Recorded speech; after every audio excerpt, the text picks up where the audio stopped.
Hai, Assalamualaikum. Nama saya Puan Nat Masrum. Saya merupakan kaunselor laktasi bertauliah. Pada hari ini saya bersama dengan 3 orang ibu dan kami akan membincangkan tentang penyusuan secara terus dan penyusuan dengan menggunakan botol susu.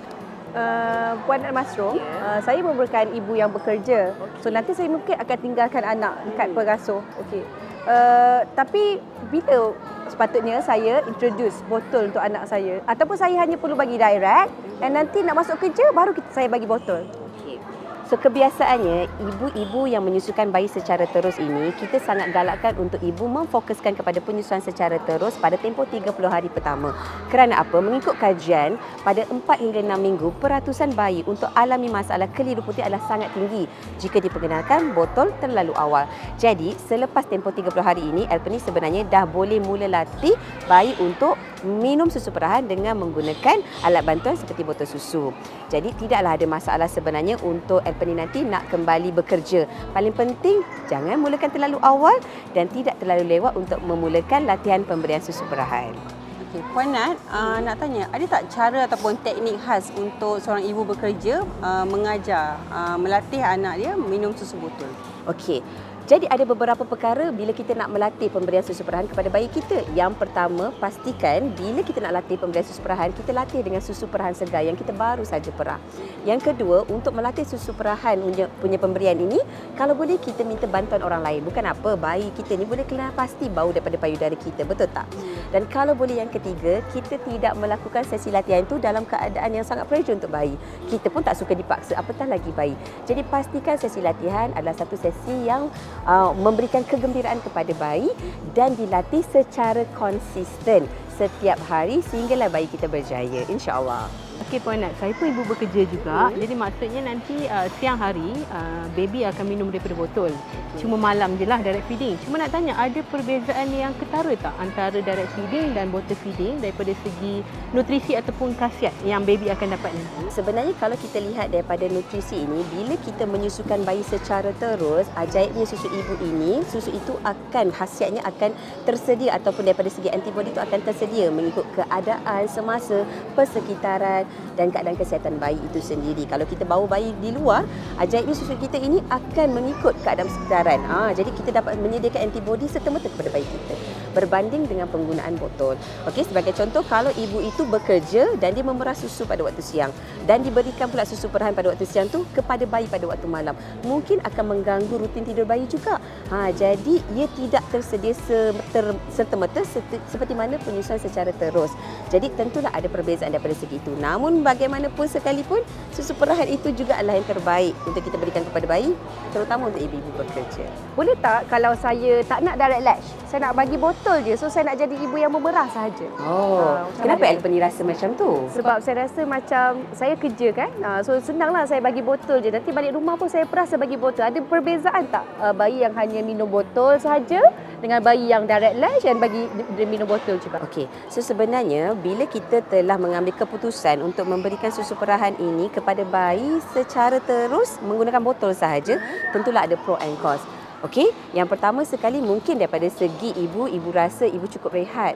Akan tetapi bila kita memberikan susu perahan menggunakan botol sahaja, tentulah ibu perlu menjadi seorang ibu yang memerah secara eksklusif ataupun kita sebut sebagai EP mom, exclusive pumping mother.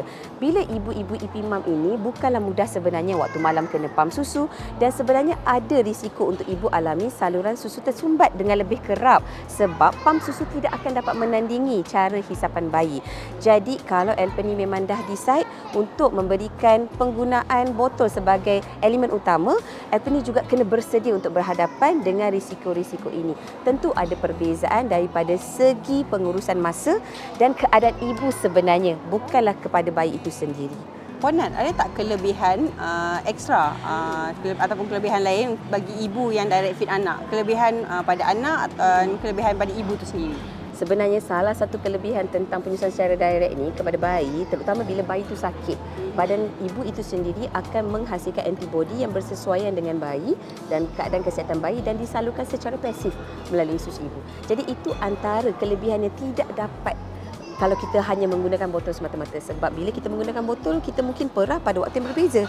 Tetapi bila kita menyusu secara direct, itulah sebenarnya kelebihan utama yang tidak akan dapat di mana-mana. Jadi kena pertimbangkan perkara itu juga. Kerana kalau bayi dah menolak menyusu secara terus, mungkin ada kesukaran sikit untuk kita mengatasi masalah ini.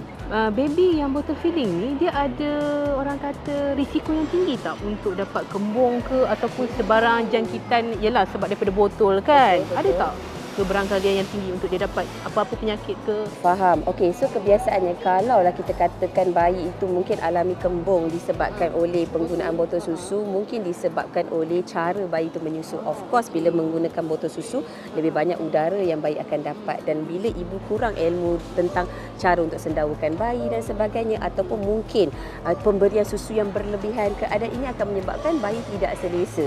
Berbanding kalau kita menyusu secara terus, bayi hanya dapat kadar yang mencukupi dan mungkin dapat mengurangkan situasi-situasi yang disebutkan oleh Puan Muslihah tadi. So sebenarnya masalah jangkitan pula mungkin boleh disebabkan oleh pengendalian bekas susu perahan tu. Contohnya botol susu yang tidak dicuci dengan bersih, tidak disterilai, of course akan menyebabkan jangkitan boleh berlaku. Dan apatah lagi kalau contohnya macam Elpeni kata tadi, dia nak mengambil keputusan sebagai seorang ibu eksklusif pumping mothers. Jadi bila dia menggunakan botol sebagai satu elemen utama, kena keluarkan duit juga untuk memastikan tempoh hayat botol itu dijaga. Sebab bukan apa, ada setengah ibu yang dia guna sampai 2-3 tahun botol yang sama. Dan sebenarnya sangat bahaya sebab bahan kimia dalam botol susu itu boleh larut dalam susu ibu yang memberikan kesan kepada jangka panjang kesihatan bayi. Puan nak satu lagi nak tanya, ada tak beza cara hisapan bayi melalui botol dengan direct feeding? Tentu ada beza Puan Nasiah, sebab bila kita menyusu secara terus ni, bayi akan menggunakan otot mulut dia dengan lebih banyak. Kita akan nampak usaha bayi untuk menyusu dengan bersungguh-sungguh berbanding penggunaan botol susu di mana bayi mungkin hanya menggunakan otot bahagian hadapan sahaja. Jadi daripada segi perkembangan gigi bayi juga dia akan mempengaruhi. Dan kita perhatikan bayi yang menyusu secara terus ni, bila menyusu secara terus berbanding bayi yang menggunakan botol, nampak bayi yang menggunakan botol tu agak sedikit runcing gusi dia dan mungkin ada potensi untuk pertumbuhan gigi tak cantik berbanding bayi yang menyusu secara terus. Itu antara kelebihan yang lain. Itu sahaja perkongsian kami tentang penyusuan secara terus dan penyusuan dengan menggunakan botol susu. Jadi harap perkongsian ini dapat memberikan manfaat kepada ibu-ibu dan ibu-ibu dapat membuat pertimbangan sama ada nak menyusu secara terus atau menggunakan botol semata-mata. Itu saja.